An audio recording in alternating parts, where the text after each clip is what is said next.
Nzambe, ok, na site internet www.lenazarien.com. Pour comment l'information la mission de monsieur chrétien, quand on a venu voir ces dénigres, bah pasteur, bah c'est Nzambe en général, nous, boye bah koleka, pose en contact na site internet au monene, boye bah pour l'excellente information la mission plus possible. Nzambe pour mon avis, katina maboko na yo, yonde bomoy na ngai, yo zali Nzambe na ma. Site ya bana Nzambe, parce qu'elle est le ya maka. Ngoyo ba nzemba bien, toi le Nazarien. Les sites ya bana Nzambe, skato lobaka, skato yembaka, skato pambola. Vraiment, on a vu des amis balais, mais on a yebi zaka 3W. Le Nazarien.com. www.lenazarien.com. Site d'atterrissage à la présence du Seigneur, vous permettant de distinguer les vrais niveaux pour faire face aux manœuvres diaboliques du temps de la fin. Le Nazarien. Il n'y a pas de souci, on est ensemble, surtout que notre Seigneur Jésus-Christ revient bientôt. Voilà pourquoi nous voudrions vous dire que nous sommes sur le www.lenazarien.com, un site de référence pour tous les chrétiens qui nous suivent partout dans le monde entier, un site pour ceux qui aiment Jésus-Christ. Et bien, comme à l'accoutumée, c'est votre servante, la princesse de l'Éternel, la humble servante de Dieu, la sœur Tiffany Mokwa, qui vous présente cette très belle émission Table et Sainte. Comme vous le saviez, c'est une émission dont nous invitons des hommes de Dieu, mais autour des sujets très capitaux, très importants. Aujourd'hui, j'aimerais vous rassurer que c'est chaud, c'est bien chaud, parce que j'aurai ici un homme de Dieu, il est très charismatique, pas trop, c'est à la personne du pasteur Emery. Mais avant de lui présenter, j'aimerais un peu prier avec vous, avec MJ Pro, plus coordinateur, et de retour, je vais vous présenter mon invité spécial du jour, MJ Pro. Merci beaucoup, là nous sommes déjà de retour. Jésus-Christ, les lions de la tribu des Judas au sein de les Nazaréens. C'est chaud, je pense que c'est quand il a fait plaisir énorme à toutes les grandes dames du monde qui nous suivent partout dans le monde entier, aussi aux hommes de Dieu qui sont branchés pour suivre cette très belle émission Table et Sainte consacrée pour les hommes de Dieu, mais autour des sujets très capitaux, je disais, tout au début de l'émission. Pour aujourd'hui, je pense qu'on aura à parler sur ce grand thème, la délivrance, l'importance de la délivrance, j'allais dire. Vous avez tant entendu sur la délivrance, le pratique de la délivrance. Et bien aujourd'hui, vous saurez en profondeur c'est quoi la délivrance, pourquoi la délivrance, comment la délivrance, son importance et son utilité au sein de l'Église du Seigneur. Et bien, sans plus tarder, je tiens déjà à vous annoncer que derrière la caméra, c'est celui que j'aime bien l'appeler plus que ordinateur parce qu'il travaille trop. Plus que ordinateur, MJ Pro Leader. Je m'en vais déjà dire bonjour l'homme de Dieu. Bonjour maman. Comment vous allez? Oui, je vais bien par la grâce du Seigneur. C'est le pasteur Emery. Je ne sais pas si vous pouvez encore faire une courte présentation. Oui, je m'appelle révérend pasteur Emery Mboma. Je suis visionnaire de l'église La Gloire de l'Éternel à Kinshasa. Déjà un mot pour les enfants de Dieu qui te suivent partout. Oui, bonjour, bonsoir, là où vous êtes. Que la paix du Seigneur soit sur vous. Merci beaucoup, l'homme de Dieu. Nous vous accordons déjà la parole pour ces grands thèmes. L'importance de la délivrance. Dans quelques 10 à 15 minutes, parlez-nous un peu de la délivrance. Et bien, à la fin, j'aurai à poser quelques questions pour éclaircir ce peuple de Dieu qui nous suit partout. Ok, nous allons lire la Bible. Merci pour la parole. Merci.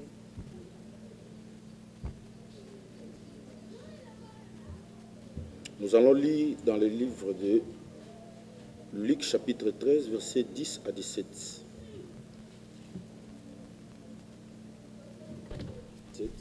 Oui, je lis au nom de Jésus. Oui. Jésus enseignait dans une ville de synagogue, un jour de sabbat. Or, il y avait là une femme rendue infirme par un esprit, depuis 18 ans. Elle était courbée et ne pouvait absolument pas se redresser. Jésus la vit, lui redressa la parole et lui dit, « Femme, tu es délivrée de ton infirmité. » Et il lui imposa le main. En l'instant, elle se redressa et glorifia Dieu.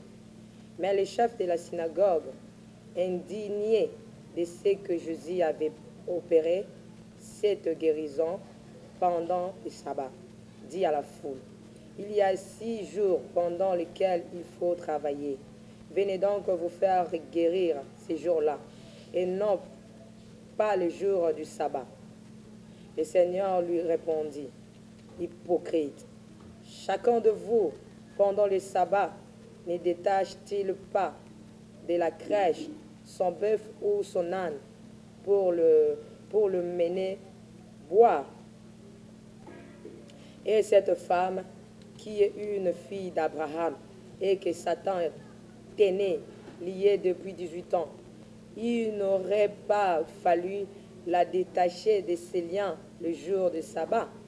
Tandis qu'il disait cela, tous ses adversaires étaient remplis de confusion et la foule se réjouissait de toutes les choses glorieuses qu'il faisait. Oui, merci ma soeur. J'espère que Tolito Belelo au Moko Babengi délivrance. Ils ont bandi makate la délivrance na vie na bango. Mais ils ont au bazo croire. Nous venons de lire notre texte dans Luc chapitre 13 verset 10 à 17. Bible lobby, moi suis Oyo Azalaki fille d'Abraham. C'est une fille d'Abraham Oyo Satan a kangaye. Donc le problème c'est quoi? Il y a toujours monde en akati na corps de Christ. Il y a des gens Oyo bayamba Yesu bazo bondela mais vie na bango ils ont toujours combattu. Ba bondela ka basa ba sacrifice nyonso. Bible lobby, Jésus enseignait dans une ville appelée synagogue. Alors ce jour-là, moi suis à 10 ans, à dépasser 10 ans, 18 ans, à Bondelaka, à Salaratou, mais vie n'est pas un changement. Vie n'est pas toujours qu'au demeurer le lingue moko. Alors le jour que Jésus a côté dans le temple, à mon a imposé ma boko. Lorsqu'il a imposé ma boko, Bible lobby, les chefs des synagogues indignaient de ce que Jésus avait opéré, cet miracle, le jour du sabbat. Il a fallu obi qui ça mais pas jour il y a sabbat, puisque sabbat est le là dimanche 4 nabiso. Alors, Yesu a ebisi bango lobi ba hypocrite. Moi le suis la fille Abraham au Satan kangaye. Est-ce que ceux qui t'ont délivré les amabe? Est-ce que moko katina bino ceux qui punda na eto meme na adindi na libulu, toi ça na posé ya mai jour ya dimanche. Et la fille qui est une fille d'Abraham, qui Satan kangaye pendant 18 ans. Alors, tout le monde a lu dans l'église, Bible lobby, maman Oazaki pas en dehors de l'église. Elle était au sein de l'église, mais Satan a kangaye vinaï. Alors, on a vu Bisayo pour Mkozolanda, Bisso dans le monde, place aux alliés. Peut-être aujourd'hui comment moi j'ai pris, mes vies ont marché, je fais tout, mes vies ont tourné toujours le lingue moko. Tu dois passer à la délivrance pour que Milim Ozo Kangayo ebima. Il y a des gens à bonne de la Kanaï, mais les limites ya libala. Et ça même sous à Sambe la Kanaï, il fait tout, mais les limites ya mabota. Donc les limites, donc il y a pas esclave moko quelque part. Alors lorsque vous êtes esclave, au bimate en dehors, il y a esclavagisme de bachayo. Alors vous voyez que la fille qui est une fille d'Abraham, il y a des ceux-là qui disent que non. Est-ce que diable a combattu oui. Puisque la Bible dit la fille était une fille d'Abraham. Oh, Satan a kanga vinaye. Il y a des ceux-là à bondelaka, à priaka genaka. Mais vinaye ils ont combattu. Vinaye ils ont un problème. Il y a des gens, quelque part, à bedo bachaye maladie. Bachaye maladie le jour où a un médecin.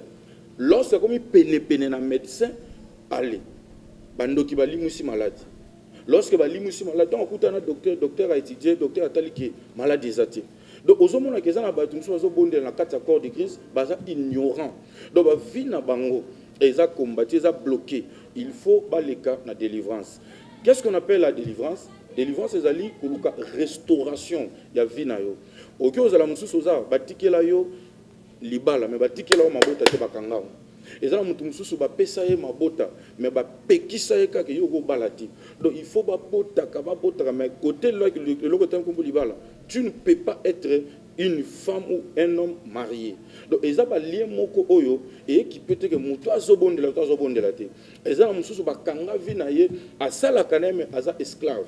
Veut dire que mbongo na yo et que ça le côté. Il faut servir à ka ba to na ba problème lorsqu'il y a des problèmes yo mbongo bimi. Ils ont ba mususu pe ba bondela ka mais mbongo na ye bazela ka avant fin du mois ba problème et bandi. Ba problème et bandi ko bima bima. Ce qui siko yo comprendre yango te que non. Il faut aller dans la vie à délivrance. Et ça, mon bali a quoi tala y donc azo regretter que mon bali au penaïm tabala kanga. Mais ma comme azo vivre et ça en dehors il y a autre monde à kana depuis. Alors il y a un monde qui il faut aller dans la délivrance. Et ça va tout mususu mon bali a commis ça dans un monde qui rideau qui na valeur. Donc mon bali donc à Santa Kayete. Donc et ça yote ba tia esprit mon katina yo. Il y a un moni ba tout au bazo combattre vie na yo. Bible lobby maman au bato bando combattre ba pekisi yeso sa miracle. Au sein de l'église. Alors, lorsque bateau bazaki na kati l'église, bateau mbokili Jésus. Et ça banane. Ce sont les mêmes gens au bazam na ba famille, même na ba église. Et ça na bateau musu bazo ya na église pour na combattre vie aba. Bazo ya na ba famille pour na combattre vie aba. Et go za peut-être ba chef de famille. Et ça na bateau musu ba tellement ba chef de famille. Et ça bateau musu ba tellement na ba likonzi. Donc bango baza ba chef. C'est-à-dire yoko le kalimité. Atikala noko, atikala papa, grand frère ya famille. Yenda vandela vie à bateau. C'est-à-dire bino boko bouger te yatikala en tête. Yango sikoyo yesu ton à côté à lobby ke ngapena tuna bino mituna. Soki moko kati na bino azana problème to même né à dindi na libulu to ki posa mai. A opesi ya komelate, a obimisi na libulu te. Donc c'est-à-dire quoi? Yo oyo zali kati ya vie à Christ. Il faut le cas délivrance. Il faut le cas venir changer. Il faut le cas venir améliorer. Et ça, va me soucier bakuta na mingi na ba amité, bakuta na mingi na ba ennemi qui ba ami. Et ça va me soucier bazo mituna. Ngana ça na problème te mais je suis vraiment na zapena ko yinama ya kosakanati. Au moins même na kati l'église, ndé toza na église ça. Et ça va me soucier. Ah ça la problème te. Mais ba yinaye puisque problème exact donc et ça problème nini. Bazo combattre oyo azana yango. Kolobate ke ngana zo bondela ngana pesa ka dîme na pesa ko offrande donc naza na ko bundisa maté. Non, la Bible dit la fille était une fille d'Abraham au Satan vendela ye. Yo poko kango sala 10 ans, 20 ans, 15 ans na ministère na kati l'église. Peut-être on a un problème oyo et bloqué vie na yo. Maman oyo azaki na problème ya konki. Lorsque Yesu monaye a simbaye, Bible lobi elle se redressa à zonga normal. Na tongwa lelo eloko toza nango posa Yesu azongi so normal. Yesu azongi so normal. Problème ozaki nango ozonga normal. Mais ozonga normal comment? Tu dois savoir que je suis bloqué, il faut que je passe, je cherche la délivrance dans ma vie pour que vie nange fongoma. Ezana bato mususu azobondela za na quatre églises.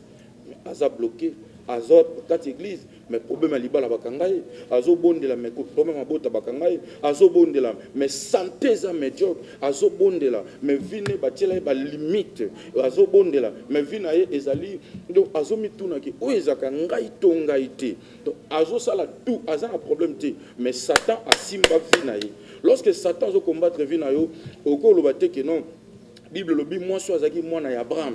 Lorsqu'on parle de l'Abraham, Abraham c'est notre père dans la foi. Mais Satan a banga kombo Abraham te akanga vinaye. Alors ceux qui ont zaki fille Abraham. Alors combien plus forte raison diable a kobundisa pengai na yo. Ceux qui comprennent le loko oyo. Il faut les canadiens délivrance, tu dois chercher les hommes de Dieu.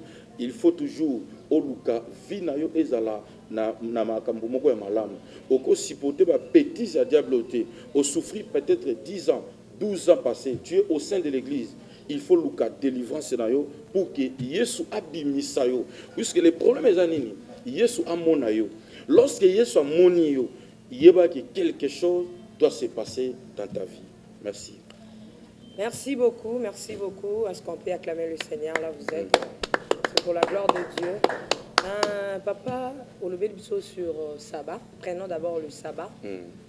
Jésus a dit quelque part, aïe qu'on abolir loi à Moïse, mais plutôt aïe pour que bakisa. Mais loi est qui déjà que mon sabbat c'est réservé pour Dieu. Faut on les là non banana nzambe. pourquoi Yesu aponaki kaka mokola? Parce que Yesu abandaki synagogue, ce n'était pas pour sa première fois. Oui, effectivement. J'ose croire aussi qu'abandaki peut remonter moi si ana yemo. Mais a guéri ça qui était là bas mikolo misusu. Maintenant pourquoi Yesu aponi kaka a guérir ye mokola saba, a délivrer mokola saba? Oui, ma sœur. Ils ont abuki mibeko. Te abuki mibeko te. Yesu alobi bien. Alobi na ko longola te na ko baksate, mais na ko kokisa oyanga. Donc Jésus était venu pour sa mission. Donc mission à Yesu zalaki kolongola batu na ténèbres comme batu na lumière. Donc problème ezaki nini? Problème à Jésus zalaki que le jour ya sabana eza jour oyo ngolu elatamaki na mama wana. Puisque akoka pe obikse lundi, akoka obikse pe mardi, mercredi ainsi de suite. Mais il y a mon avis bien ces jours-là opportunité wana écoutez na kinango jour ya sabbat. Voilà. Donc jour ya sabbat wana ezali jour oyo selon plan nzambe c'est là que maman fa longwa na petit au diable ati ezate que ponama kitonde nezaki plan nzambe il a fallu aller kana délivrance ces jours là yeso amona ekaka jour ya sabbat. Pasteur, merci beaucoup. Monto akoki ozaneti délivrance combien de fois? La délivrance est un processus.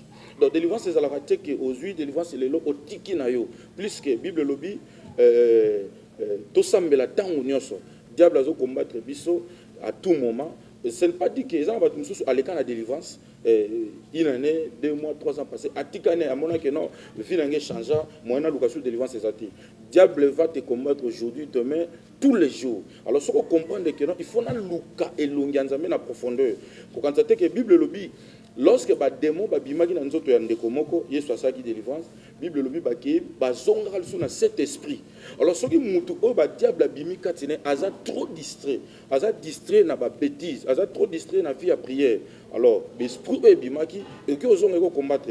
Voilà pourquoi comme on a mutu mo boye, ba sala ya délivrance akangola maki na vie moko boye, mais ezongela plus pire qu'avant. Puisque parce que Azane na quatre distraction a bossé que le roi a l'équipe na délivrance en 2013 2014 na rôle en délivrance était le roi a l'équipe de délivrance en 2014 2015 na rôle l'équipe non chaque temps il faut qu'on ait la délivrance pour que vienne à la délivrer la vie à bien. Excusez-moi pasteur, tous en a combien de sortes de délivrance pour battre? Bon, délivrance est ali délivrance est à moko. Délivrance est à moko mais le lenge na le lenge oyo mutu na mutaza ba problème na ye les autres papa comment les lois on délivrance il y a le col délivrance il y a l'issue non délivrance il y a arrive de nuit oui ma sœur délivrance il y a toutes les arraches combien de sortes délivrance est-ce que concerne délivrance t'es que malamment aussi là délivrance c'est alaka t'es que et c'est que délivrance d'ailleurs la délivrance c'est quoi? C'est esprit ou écoute à katia mutu. Donc l'esprit là c'est côté katia na yo et bloquer peut-être santé na yo et bloquer peut-être mariage et bloquer peut-être finance et bloquer peut-être ma bota na yo et bloquer peut-être ma kambuno va ko marcher. Alors problème est que le colo ça la bonne non problème est ali ko bengana molimo mabo za katia mutu. Puisque problème est le coloté. Bon, le lot est là pour pasteur. Oui, là excusez-moi. Oui, là pour le lot, auto ça la délivrance. To ça la délivrance yo mo au sambeli. Oh, au sambeli par exemple, molimo pauvreté. OK. Lobisu so Jesus. Molimo pauvreté. Bino mo osa ba séminaire, auto ça séminaire ya délivrance ya mabota. Lobisu délivrance à mabota. Si koto yebate ezala nini pasteur. Oui, ma sœur. Le problème c'est quoi? Il faut lorsque tu oses prier, moni ba chrétien mi toza ba ignorant. Problème zanini. Omoni ngai d'ailleurs nazaka mutu ya ba naza fanatique était. Webi nakati na vie ya bana na nzambe, il faut comprendre le mot OK. Peuple de Dieu a souffrir. Le lorsque otambola na l'église nous sommes là que tous traiter ba faux problème, même nous les pasteurs. Tous traiter ba faux problème. Parce que le peuple de Dieu a na posa ya nourriture, a na posa ya lipa. Alors peuple de Dieu a na posa ya ba distraction to tozo leka. Mais lui mabe po bimana nzoto mutu zate ke o faut sala so ke loko nini. Alors comme ezali il y a ko lakisa batu salut, il y a ko yebisa mutu ko talisa mutu problème nezali après nous taleki na délivrance. So nous taleki na délivrance peut-être ozaki délivrer peut-être na lien moko peut-être ya malade. Et peut-être si tel ko leka ki na lien délivrance ya malade, o leka pe na délivrance mo peut-être tengana baka moko wana ya malade lelo ya malade lobi ya malade na malade. Donc c'est-à-dire ce qui mutu akangola maki peut-être na mois de septembre na malade. Ce n'est pas dit que batuno so bakangola maki. peut-être bato musu bayaki ebele bazaki délivrance te. Alors il faut ko bandelango pour que lobi pe ezala ngolo pe samela mutu. So bino ba pasteur vous allez déjà délivré. Bon, il y a des pasteurs aussi. Non, lorsque la Bible lobby est fille, oh yazaki fille Abraham, Satan kangai. Ce n'est pas dit que pasteur a pour sa délivrance était. Tu peux être... Non, tu peux être un pasteur. La vie on a TV total mais bino mon place pour que nous allons délivrer. Botier la rabana nzambe te batala qui va passer la mon pe ba oluka délivrance. Oui, et le problème c'est quoi? Bible lobby aucun élève est plus grand que son maître. Élève à cause de la plus que maître dit. Vous voyez? Donc le maître c'est Jésus-Christ. Le maître c'est Jésus-Christ. Alors quand il y a une église, il y a toujours un dirigeant, il y a toujours un berger où il y a veillé sur mes lignes. Voilà pourquoi pas délivrance ta bino mon a raté. Biso pasteur to ko poser problème biso devant les fidèles. Donc là sur un problème, j'ai un papa. Il y a des fidèles faut la qui sont délivrés. Et ça sur le lot on a pas tapage mo inutile. Mutoza na posa akangolama pe le kumo zonga pas Yesu. Et ça que le lot sur comme le kola qui ba tapage mo il faut faire voir aux gens que non, moi je suis plus que tel. Donc ngande na l'équipe oh ngande na za non. Lorsque mutakangolami, et ça on de comme Yesu abikisi, Yesu abikene ko lo baonte. Vous voyez? Donc ce n'est pas dit que le lot est commis tapage, mais il faut la qui ça oh que ngande na za na miracle, il faut la qui ça oh que ngande na leki. Mais on doit reconnaître parfois. Oui, Jésus n'a pas besoin de ça. On doit reconnaître que oui. Bino va passer à Salem, c'est pas vieux, va tes alliés. Oui, basé belé, il y a des pasteurs le lot bazo bloqué via. Bah tout bazo que nous va délivrance pour na banga Sony, pasteur on doit imaginer à quelle la TV. Oui, ça se fait ma sœur. Oui, bi que le lot oyo même comportement mingi ya biso pe ba pasteur. Ezo bebi sapé bandi mebele na ndeko moko to sambena alobi pasteur na lemba ko ya l'église eza l'église moko quelque part moi tout temps kombo ezate alobi que moi na lekezate puisque j'ai même honte. Vous voyez nazo quand même soni pour na leka puisque problème na so komi boy et les gars na TV. Donc comment ko éviter même que na leka na église wana pour que makambo na comme image na fait leka na TV image na fait leka na TV. Donc c'est comme business moko ya bato mususu faut pas zoka ba image ba leka na TV. Jésus n'a pas besoin de ça. Jésus n'a pas besoin de ça pour que vie à moto et pambola.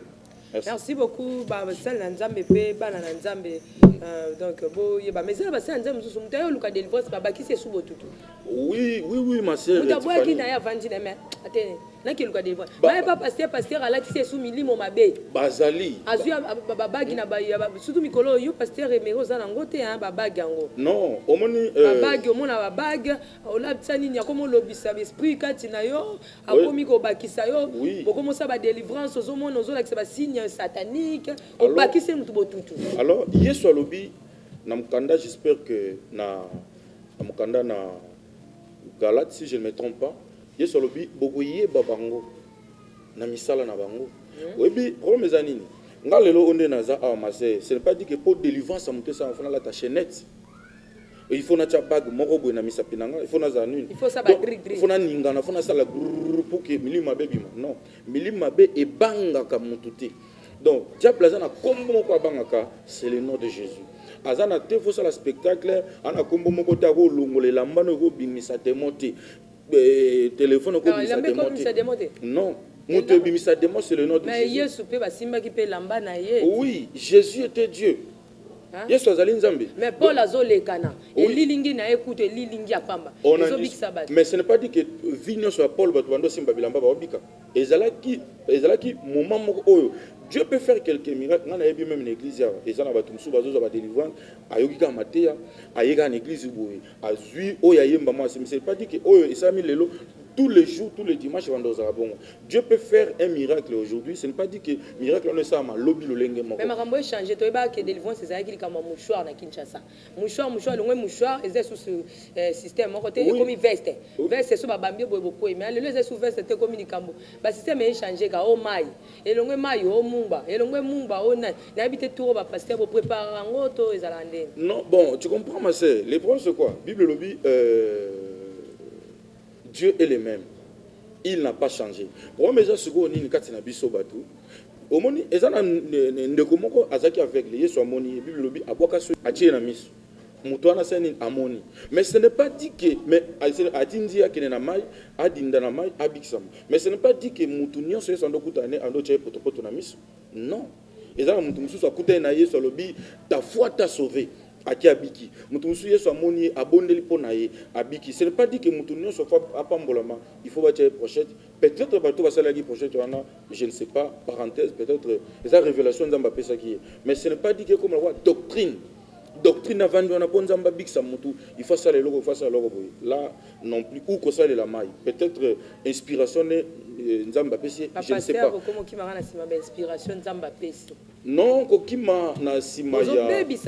Kokima na simaya inspiration te masé. Mais parce que pour se rendre compte l'homme de Dieu excusez-moi pour se rendre compte ça milimo batu baba sel nzambe ba obebisi. Oui, bazali, ngana ebisi ke bazali nazana ndeko moko azape musa nzambe. OK, moi to loba apa bizate. Église ne batu bele ba kimi. Pour na ba bêtise ozo le kana kati église na ye. Na bandimi na ye na ba protocole ainsi de suite puisque vie d'ailleurs un berger doit être modèle puisque l'autre ozo prêcher makam il faut to la sabato que biso mo toza capable ya ko sala quelque chose lorsque tozo la batuka à délivrance tozo kanza ke biso ba pasteur pour sa délivrance il y a des pasteurs peut pouvoir les gana délivrance basé belé asa pasteur mazana démon moko o la taille katina ya asa pasteur mazana esprit moko ezo ko animer. Merci beaucoup l'homme de Dieu mais néanmoins ça la paix mon moninga na osa moi na nzambe délivrance otali pena yo mo lobi ke moninga na ngabeti banda azo kota pe moi na nzambe milimo mabe ça continuer à la prochaine mais pasteur na quelques minutes secondes important c'est la délivrance c'est ça ni na vie à mon amour ya moi na nzambe. Oui Bible lobi obi ma soeur na kati na mukili oyo to pambo na lolati toke bala na lolati toke bota bana na lolati Bible lobi na lola kuna za louange ko yemba kuna za kembo na kembo mais tant que oza kati na mukili oyo il faut luka vie na yo ezala en bonne et due forme. Alors yeba que tant oza kati na mukili oyo Bible lobi le diable rôle tout autour de nous. Alors lorsque le diable a permis à biso akolingate mama Tiffany apambolama a permettre tes frères nanga journaliste kuna caméraman azala béni. Alors le diable osala tout pour combattre étoile o ezakati na o ko sala ke yo ozala na vie ya malamu. Alors yo suko mwana nzambe suko comprendre yango te o lukite ke na luka délivrance. D'ailleurs lorsque tu es en église à chaque moment tu y a déjà ba délivrance. Tozo ko taper lorsque tozo ni en église le loto ye lobi toye tozo le capé délivrance ça vient à biso. Vous voyez, lorsque tozo en église tozo le non ko délivrance ça vient à biso. Alors ozo mona ki délivrance c'est très important na mutunyo surtout puisque mutunyo surtout na kati ya mutlaza bitumba. Mututu azana ba combat, mututu azana eloko ekangai. Vous voyez, alors ce que tu lobby que non, tu tika na biso to sala lo mon côté to zelaka paradis, to zelaka lo to maintenant. Nous avons besoin d'être bénis aussi tant que tous en mukili. Mais néanmoins vous l'accendez peuple époux naïe bon préparer malam parce que tout passera mais l'Éternel là et la parole de l'Éternel ne passera jamais ni le basuka pona bana na nzambe. Oui, merci beaucoup maman Tiffany. Nzamba pambola yo vraiment je suis très flatté. Nzamba pambola mututo ala ndibiso vraiment nzambe apona yo siko zali Bible lobi Yesu amona mama oyo azaki na maladie pendant 18 ans avanda amesana nango mais vie na ezaki bloqué quelque part. Yo zolandanga esiko zali partout ozali peut-être kolanda biso na butu kolanda biso na moi na tongo ainsi de suite nzambe amona yo esiko zali yeba ke ba problème ozanango Yesu azomona yo 2015 au côté on a vu ôté Bible lobi lorsque Yesu amona ye Yesu imposa maboko maman o a se redresser zonga normal nzamba redresser vie na yo zolanda biso yo zaki courbé nzamba redresser ozonga en bonne et due forme 2015 au kotango na vie yasika maman liba les gens lola te ko bote za lola te ko pamboma bitumba za na lola te kuneza gloire na koemba tant que ozanga kati na mukilo tu as des combats tu as des problèmes tu dois chercher la délivrance pour ta vie. Merci aussi beaucoup. Chercher Jésus-Christ parce que libala pe kotikala nyoso kotikala mais kombo na yeso kotikala te luka ko banga nzambe ze bandi ya maele ya onem te pesa yo délivrance ya solo. Merci beaucoup derrière la caméra c'était MG Pro plus que l'ordinateur. Aujourd'hui j'aime bien les mamans donc ba maman nous surtout dans la kaso na liboso caméra na mona nit na bino na plateau awa esenga nanga ezaka ko ebaka nga zala mwana bino esenga nanga ko ebaka bino bozala mama ya ba mama ya la humble servante de l'Éternel tikana lo baba yaya nyonso tu ba ya nanga bisikana so bozali. Là je passe directement à celle qu'on appelle Yajidit depuis Londres, donc maman na Wanira. Wanira, je te salue. Aussi ma grande sœur propre, j'aime bien l'appeler ma grande sœur propre, Yani, depuis les États-Unis. Que Dieu te bénisse. abondamment. Laissez-moi faire aussi des gros coucous à ma sœur depuis Belgique, Nacha. Que Dieu te bénisse abondamment, abondamment. Le docteur Alfred Coupé Salom, selon le cœur de Dieu, merci pour le conseil, merci pour tout ce que tu fais pour le Nazaréen. Aussi, merci à maman Léandrine Makabenga, Bosé Belé, Naba Sal, Nanzambe Bisika Wapi, la humble servant de l'Éternel, Akita Kapouete, Nabino, Nakolonga, mais sachez-le bien que la gloire de la deuxième maison sera plus forte que celle de la première aussi. Cette année que nous commençons avec Jésus-Christ, nous disons qu'au sein de le Nazaréen, Jésus-Christ se présente cette fois-ci comme le lion de la tribu des Juda. MJ Pro, est-ce qu'on peut montrer cela? Cette fois-ci, Jésus-Christ se tient au sein de les Nazaréens comme le lion de la tribu des Juda.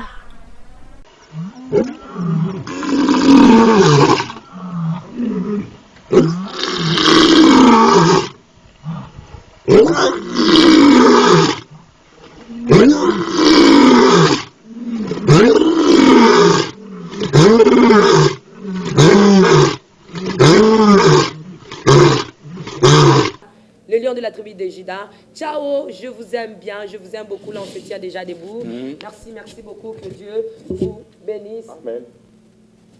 Ciao. Ciao.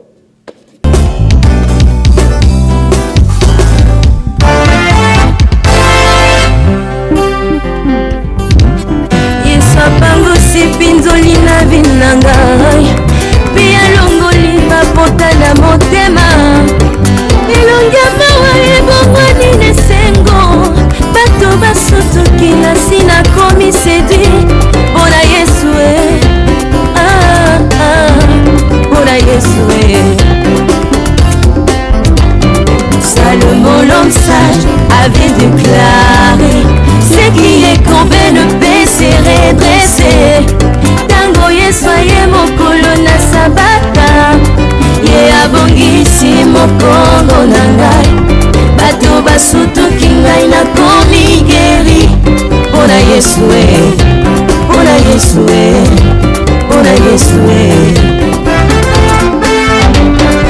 ngai oyo nafandaki na beteza nazangaka moto abwakanga na mai baoyo toya na bango babonga bayaki nsima na nga bazwa guérison ntango elomba belemi liboso na ngai alobi poli emarche nelamba na ye nasimbi nazwi guérison yango naza koinforme yo oyo babwakisama bikomba minzemba na bondeli